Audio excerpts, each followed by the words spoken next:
Nous sommes devant le CM de Soum, qui se trouve communément dans la commune de Soum.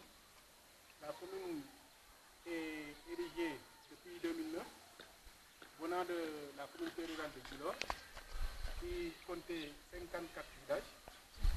Maintenant, actuellement, nous avons un CM, mais le CM a eu le privilège d'être érigé en lycée depuis l'année dernière, c'est-à-dire en 2012. Alors donc, nous avons ici un CM érigé en lycée, mais qui a toujours la particularité d'un CM. Cela veut dire que les infrastructures ne suivent pas. Alors donc, pour résoudre ce problème, il va falloir construire des salles de classe. Si nous entrons à l'intérieur, nous allons voir qu'il manque effectivement des salles de classe, car nous avons un nombre très restreint de salles. On passe du bloc administratif construit par les Américains, c'est-à-dire l'USAID, à la suite d'un projet qui a été écrit par l'association des parents d'élèves, qui constituait un comité de suivi en ce moment, parce qu'il n'était pas encore initié en association. Alors, avec la collaboration du principal nouvellement affecté, M. Faye, on a pu faire un projet qui a été validé par l'USAID. Maintenant, ils nous ont confié ce bloc administratif, plus 2 salles de classe que nous verrons plus tard, et deux blocs sanitaires. Donc, vous pouvez entrer à l'intérieur pour voir la statue du bloc administratif. C'est la salle des professeurs, qui constitue également le magasin, faute d'infrastructure. Vous voyez tous les matériels qui est gardé dans la salle des professeurs, c'est parce qu'on n'a pas un magasin pour garder les matériaux qui servent aussi pédagogiquement que pour les matériels de service. Vous voyez, donc il y a ici des poubelles qu'on vient mettre dans la salle de prof, donc ce qui n'est pas digne d'une salle de prof. Et tout ça c'est lié au manque de moyens pour pouvoir construire des salles et construire des magasins. Qui est vraiment surchargé, qui nous a obligés de faire, on ne dira pas une journée continue ni une journée discontinue. Parce qu'une journée continue, on vient jusqu'à 14h30, on descend, on ne vient pas le soir. Mais avec l'effectif pléthorique des élèves, on est obligé de faire et journée continue et discontinue. On vient jusqu'à 14h30 et maintenant le soir on revient à 15h. Donc vous voyez que tout ça c'est lié au manque d'infrastructures, de salles de classe. Vous voyez, on a ici 5 surveillants pour 4 bureaux. Déjà un manque qui se montre. Alors donc on est obligé de voir celui qui n'est pas de service. Il risque de céder son bureau à celui qui est de service. C'est comme ça qu'on fonctionne. Donc il y a un manque criard d'infrastructure. Et là c'est le bureau du principal. À l'intérieur également, il y a tous les bagages qui sont à l'intérieur. Donc ça sert et le bureau et le magasin. Donc voilà, on manque encore qui se démontre. Là c'est le casier qui sert les classes. Donc ça c'est le cahier de texte. Il y a le cahier d'absence. Ici il manque. Là c'est le cahier de texte, cahier d'absence. Ainsi de suite. Voilà les différentes salles de classe que nous avons pour cette année. C'était au nombre de 18. Mais cette année, 2013-2014, nous aurons une augmentation des classes pédagogiques. Donc on ira jusqu'à 21 classes pédagogiques. Donc ce qui est une augmentation très rapide et exponentielle par rapport également aux infrastructures. Parce que les élèves de 6e vont venir, mais il n'y aura pas un flux sortant. C'est-à-dire qu'il y a des classes de seconde, de première qui vont rester. Et il y aura également éventuellement des élèves qui vont venir du lycée pour venir augmenter l'effectif. Et vous avez combien de classes physiques? Donc nous avons que 13 classes physiques. Maintenant ça sera, au lieu d'augmenter, ça va se réduire parce que nous avons une salle informatique qui va prendre la place. Et maintenant on n'aura que 12 salles physiques avec un effectif de plus de 1300 élèves. C'est le bureau du surveillant général. Mais à l'intérieur, il y a un autre surveillant, c'est-à-dire celui qui est chargé du matériel, c'est le gestionnaire. Ils sont tous ensemble avec tous les bagages, les livres, tout. Donc ça sert également de magasin. C'est en même temps un bureau et un magasin. Et là, ce sont les sanitaires. Nous avons ici 2 sanitaires. Certainement, ça c'est pour les femmes, ça c'est pour les hommes. Et vous voyez, pour 34 enseignants, avec 2 blocs, une pour garçons et une autre pour les filles. C'est vraiment insuffisant.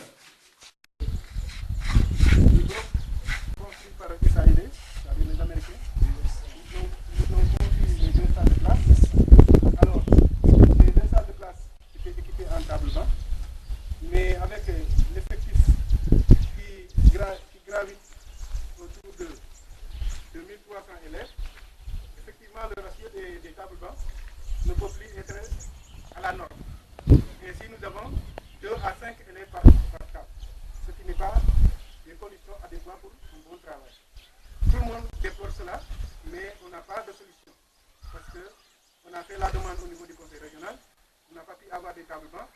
Également au niveau de l'inspection départementale, on n'a pas pu avoir de tables bancs. Parce qu'il en manque actuellement au Sénégal. Alors, les quelques quotas qui viennent sont souvent distribués à l'insu des autres. Voilà ce qui fait qu'on manque cruellement de tables bancs. Mais les tables bancs également manquent. Nous pouvons aller voir le bloc sanitaire des élèves. Le bloc sanitaire est conçu pour 1300 élèves. Alors, on est obligé de faire un travail de routine, à savoir diviser les classes pour qu'il y ait un service minimum d'hygiène. Alors, on a organisé les élèves en groupe, par classe et par semaine. Donc, de la première semaine, c'est-à-dire à partir de lundi, c'est la classe de seconde qui se sert, qui sert à faire le nettoyage. Donc, à partir du lundi mardi, c'est la classe de troisième, une classe de troisième, parce qu'il y a 4 classes de troisième, le mardi, le mercredi, le jeudi et le vendredi. Maintenant, le samedi, on va passer à un autre stade, c'est-à-dire les classes de quatrième. Ils vont commencer. Donc, on a là-bas aussi 4 classes de quatrième. Ils vont commencer à partir du samedi et continuer la semaine suivante. Et ainsi jusqu'à la classe de sixième. Alors, donc, vous voyez que, compte tenu de l'équité des douches, c'est-à-dire des décès, alors, on est obligé, non seulement on a fait les deux, une pour les filles, une autre pour les garçons, mais on est obligé de veiller à ce que les garçons n'entrent pas dans le bloc des filles. Parce que c'est la réglementation qui voudrait que les garçons restent à part et les filles restent à part. Mais il y a combien de latrines par bloc? Bon, il y a que 3 latrines, 4 latrines plutôt par bloc. Pour 1300 élèves? Oui, pour 1300. Donc ça fait 8 pour les 1300. Donc de ce côté il y a 4, de l'autre côté il y a 4. Et également pour les robinets il manque. Parce que là il y a que 3 robinets, là-bas il y a que 3 robinets. Ça fait 6 robinets. Donc vous voyez 6 robinets pour 1300 élèves. Alors, où les élèves boivent, c'est la question qu'on doit se poser. Parce que les élèves ne doivent pas boire au niveau des latrines. Vous voyez, donc ça pose un problème d'hygiène. Mais comme il n'y a pas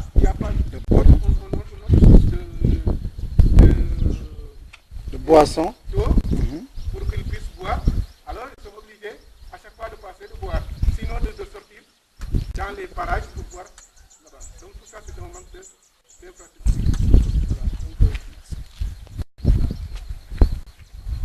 Voilà, donc on va voir, ça a été fait par le PNDL, c'est-à-dire c'est le Programme national du développement local, mais qui a été confié à la mairie. Donc c'est la mairie qui a assuré la construction. De l'État à travers son programme national de développement local. Donc l'État a construit ces 2 salles de classe. On le convient bien entendu à la mairie qui dirait cela, parce que nous sommes dans une phase avec les collectivités locales, c'est-à-dire la décentralisation. Donc l'école également est une compétence transférée. Alors il appartient à la mairie de doter des classes, de doter les lycées et les CM, les lycées, les CM, les écoles primaires et les écoles préscolaires d'infrastructures et de matériel scolaire. Mais compte tenu d'un arrêté ministériel, il est dit que les mairies ne doivent pas construire dans les CM. C'est ce qui nous a posé énormément de problèmes. Parce que cette année, on a eu avec le budget et complémentaire d'investissement 4 salles de classe. Mais on n'ose pas les amener ici. Parce que cet arrêté a interdit à la mairie de construire dans les locaux des CM comme dans les locaux des lycées. Mais je crois que ça pourra être corrigé plus tard avec l'acte 3 de la décentralisation qui va être validé dans quelques mois. Alors donc, voilà les constructions. Elles sont neuves, mais si nous entrons à l'intérieur, les tables bancs également font défaut. Parce que, comme je l'avais dit tout à l'heure, le ratio est de 2 à 5 élèves par table. Alors, quand ils ont construit, ils ont suivi les normes, mais les tables bancs n'ont pas suivi les normes, compte tenu des nombres spécifiques des élèves. Parce qu'ici, nous avions des élèves qui allaient jusqu'à 118. élèves par classe. Parce que ici, c'était réservé aux classes de 3e et de seconde. Voilà, comme on avait ouvert l'année dernière le cycle, le second cycle, c'est-à-dire les secondes, il fallait que des élèves viennent de Foundiougne pour venir faire leur classe de seconde ici, et les élèves qui ont été affectés effectivement dans le lycée, dans le niveau lycée. Ça fait que l'effectif tournait autour de 78 par classe pour les classes de seconde L, mais paradoxalement pour les secondes S, ça tournait autour de 13 par classe. Voilà. Alors c'était réservé dans les autres classes parce qu'on a voulu tout simplement occuper le maximum possible d'infrastructures pour le plus grand nombre d'élèves. La classe construite par les parents d'élèves avec leurs maigres moyens. Chaque année, ils se cotisent à raison de 2500 par élève. Donc, si qui est parent d'élèves, s'il y a 10 élèves, cela veut dire qu'il va multiplier 10 par les 2500, ça fait 25 000. Ce qui est vraiment colossal pour son paysan. Français, oui, 25 000 francs CFA. Ce qui est vraiment colossal pour un paysan qui n'a de ressources que les récoltes de l'hivernage, ce qui est actuellement une denrée très rare parce que, compte tenu des sécheresses, etc., et les inondations qui sévissent actuellement, souvent on se retrouve avec 0 francs à la fin de l'année. Sinon, avoir de quoi nourrir sa famille. Bon, maintenant, vous voyez l'état de l'abri des tableaux, mais on est obligé de faire avec parce qu'on n'a pas d'autres moyens. Vous voyez, les fenêtres, dans quel état elles sont. Oui. Donc, on est obligé de mettre des pieds pour les rattacher, pour pouvoir les former correctement. Sinon, le vent de l'hivernage va soulever la coiffure, comme ce qui s'est passé l'année dernière, dans l'une des classes. Et nous verrons la classe qui est à celle-là, où les effets de l'hivernage vont commencer à faire leur apparence. C'est-à-dire qu'ils ont enlevé quelques briques, ce qui est un danger énorme à l'ouverture prochaine. Donc voilà, sommairement, la présentation d'une salle de classe. Une salle qui abrite 78 élèves, vous voyez, avec quelques tables bancs, mais ces tables bancs ne sont pas de bonne qualité, mais ils ne sont pas en nombre suffisant. Donc, si on pouvait suivre le ratio de la classe, on aurait plus de tables bancs que la surface même de la classe. Parce que vraiment, une classe ne peut avoir que 25 tables bancs. Sinon, vous mettez plus, vous n'aurez pas d'espace pour passer. Donc, ça devient une condition qui n'est pas apte à un bon travail. Alors, on va voir la salle. Ici, les arbres des intempéries. Les trucs ont déjà cédé. Et voilà, ça constitue un danger qui menace pour l'ouverture prochaine. Donc, on sera obligé de ne pas utiliser la salle parce que ça sera un danger pour les élèves. Alors, en attendant que les parents d'élèves puissent se cotiser pour réfectionner cette salle. Vous voyez donc, on avait 12 salles. On va prendre une salle qui va être mise de côté en attendant sa réfection. Donc, ça fait 11 salles qui vont rester pour le fonctionnement des mois qui commencent l'année.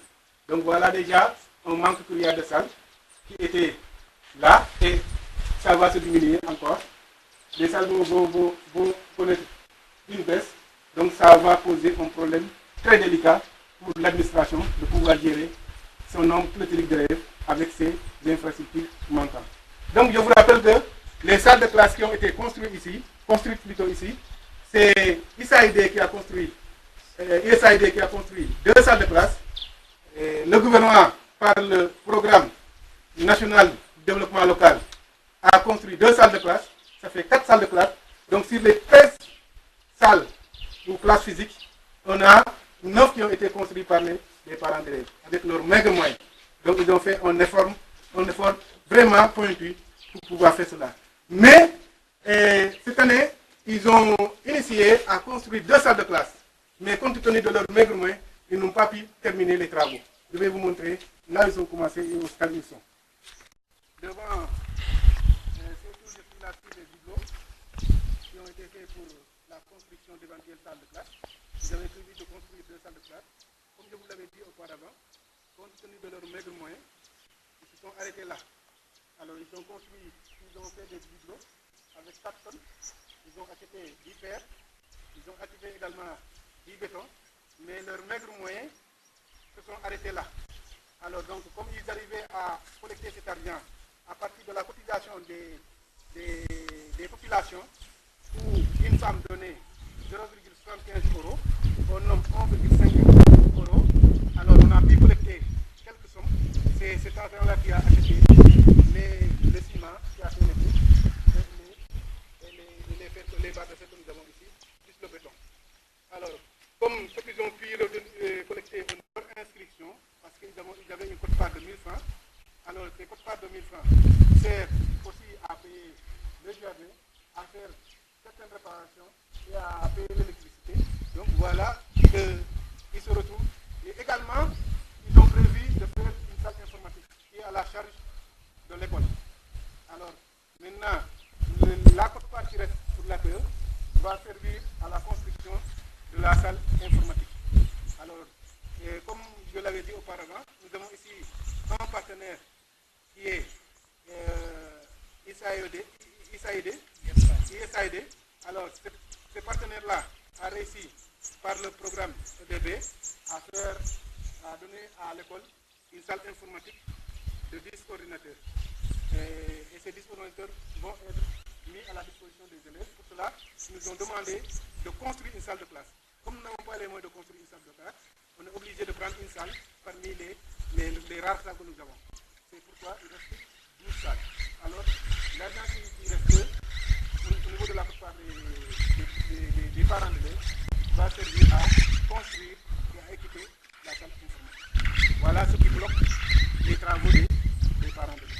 C'est la raison pour laquelle ils demandent à ce qu'on les soutienne, ils cherchent des partenaires un peu partout dans le monde pour qu'on puisse les secourir, pour que l'éducation ici à Soum puisse connaître un essor, puisse connaître un développement. Parce que, compte tenu de leurs moyens, et ce que l'État sénégalais a pu faire, vous l'avez constaté vous-même, en constituant que 2 salles de classe équipées. Donc, pour un lycée digne de son nom, vraiment, nous demandons à ce que les partenaires nous viennent en aide. Et nous le demandons avec gaieté de cœur, parce que sinon, si les partenaires ne viennent pas, nous risquons de connaître des problèmes d'abord d'infrastructure, mais des problèmes de gestion. Parce que la gestion est liée à l'infrastructure. Mais en termes de réussite aux examens de fin d'année, qu'est-ce que vous pouvez dire?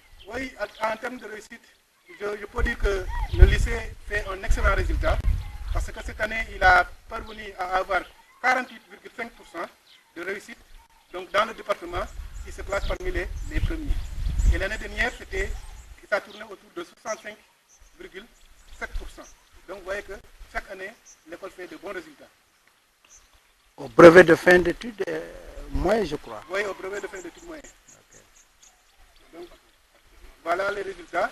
Par rapport maintenant au taux de réussite, c'est un taux qui avoisine 80%, parce que dans les classes, il y a vraiment les résultats sont bons. Le taux de passage en classe supérieure. Oui.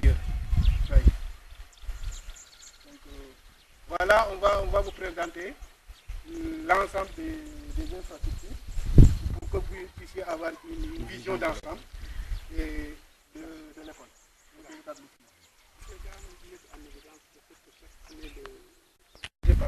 Voilà, M. Ndou, comme vous venez de le dire, nous avons appris avec brio votre commentaire, mais il y a une inquiétude qui nous anime tout à l'heure, c'est le fait qu'en 2012, vous avez eu un résultat de 65,7% au BFM, alors que cette année, vous dites 48 points.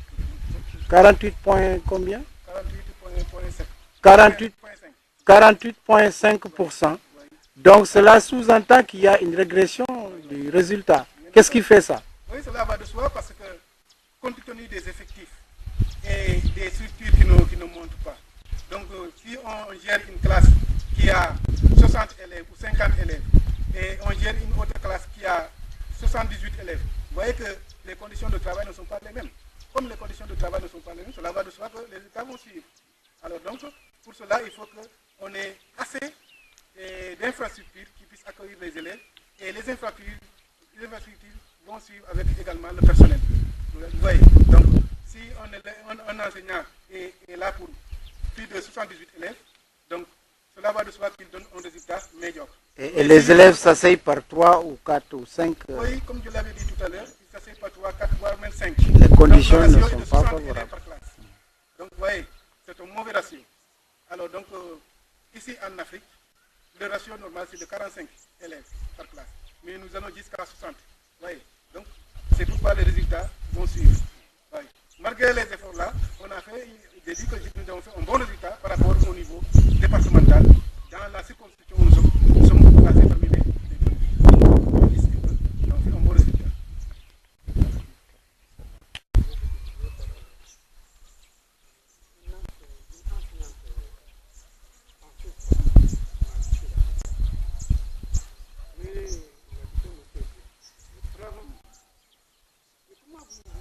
Parvenir à gérer donc les élèves là. Parce que moi j'avais en fait 105 élèves. Une carte de 105 élèves. Moi mais en 2002, quand je suis allé avec mon voyage, je suis en train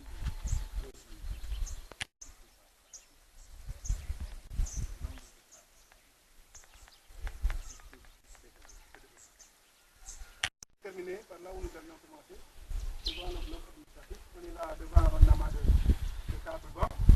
Alors, comme je vous le disais tantôt, dans le bloc administratif, nous n'avons pas de magasin pour pouvoir mettre certains de nos bagages à l'intérieur. Raison pour laquelle on a laissé des tables bas qui sont gâtées ici, en tas ici sous la pluie. Vous voyez que le faire avec la pluie, c'est que cela fait. Mais on est obligé. Et l'ouverture prochaine, on sera obligé de réfectionner toutes ces tables dans la que nous avons ici. Donc tous ces carcasses-là seront ramassés et seront réfectionnés pour pouvoir éventuellement les mettre dans les salles de classe pour servir de siège.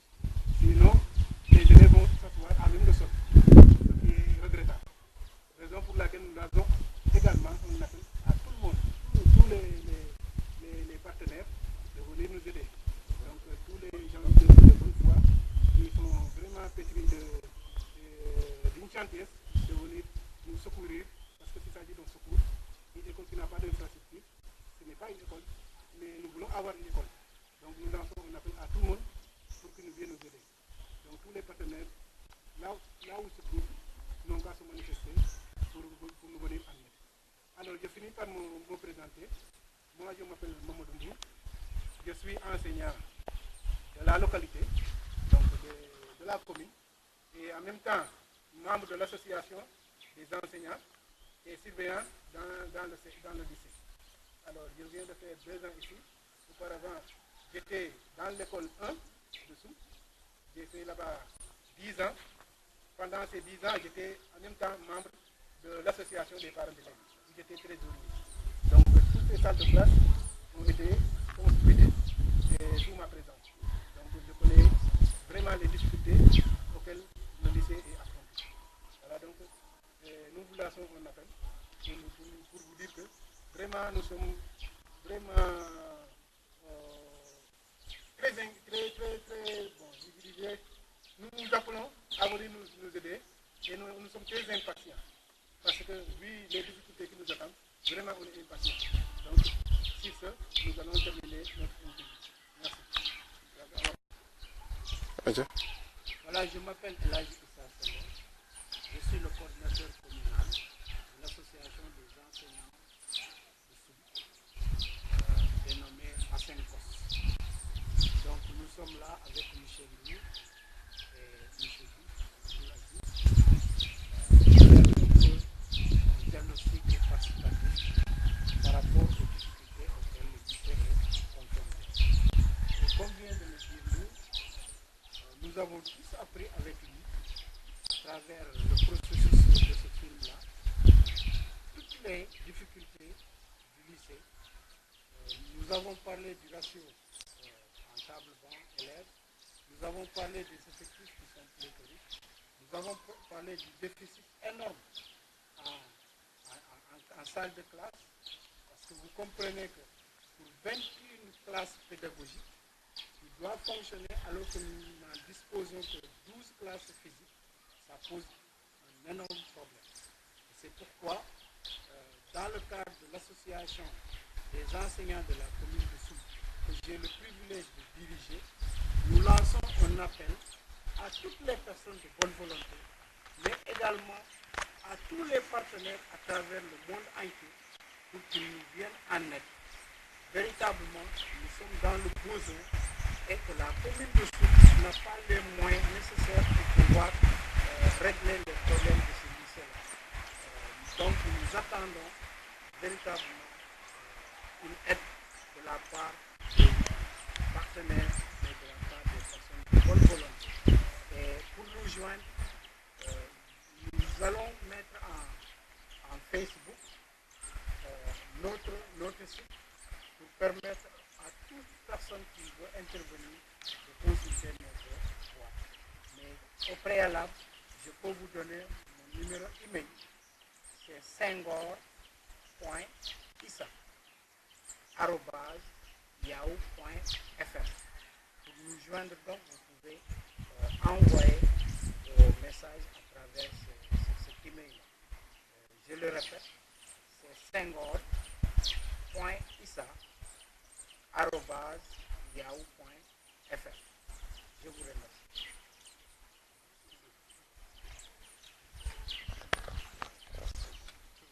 Voilà, donc nous sommes là devant le demeure du concierge, c'est ça qu'on peut l'appeler, parce que c'est là, il n'a même pas de lit. Alors il est là, il passe la nuit, et je vous dis que c'est un concierge qui le fait gratuitement. Alors on l'a contacté, il est membre du village, un notable, alors il a accepté de venir faire la veille ici, dans ces conditions-là, sans pourtant être payé. Alors il le fait depuis 4 ans. Depuis 4 ans, il est là. C'est un brave homme qui est là pour aider la population. Alors, nous voudrons qu'on nous vienne en aide pour que cette digne homme puisse avoir de quoi survivre, de quoi nourrir sa famille. Parce que c'est un chef de famille. Il laisse sa famille, mais qui est là toujours et en train de veiller sur l'école. Et il est là matin, soir, nuit, il passe tout son temps ici. Il n'a même pas de vie. Sous la pluie. Oui. Donc, voilà donc les conditions misérables dans lesquelles il vit. Si vous voyez à l'intérieur, il n'y a rien de confort qui est dit au concierge. Mais il est obligé de faire avec, tout en cherchant que peut-être l'avenir nous réservera quelque chose. Voilà donc la présentation sommaire du logement du concierge.